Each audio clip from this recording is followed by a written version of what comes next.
Welcome to the Salmon Runs YouTube. Enjoy the video. In this video, I will explain how to get Marvel Snap Twitch drops.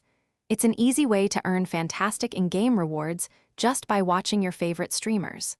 First, you'll need to have both a Twitch account and a Marvel Snap account ready. Make sure your Marvel Snap game is fully updated to its most recent version, as this is crucial for receiving your rewards. These drops are a great opportunity to enhance your collection without spending any real-world money. The next crucial step is linking your Marvel Snap and Twitch accounts.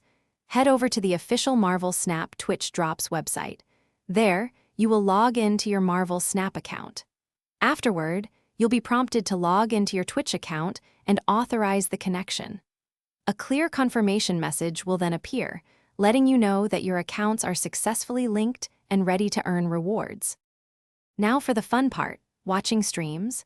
On Twitch, look for any Marvel Snap channel that has drops enabled.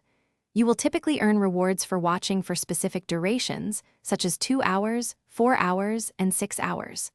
Do not worry about watching all at once. Your watch time accumulates over time.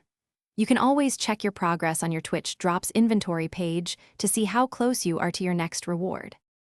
Once you have met the watch time requirements, it is time to claim your well-deserved drops. Navigate to your Twitch Drops inventory and click the claim button for each reward. These rewards will then be sent directly to your in-game inbox within Marvel Snap. Sometimes, you might need to restart your game client for the items to appear. Then, you can enjoy your new boosters, credits, gold, or even exclusive card variants. Thanks for watching. Consider subscribing if we helped you.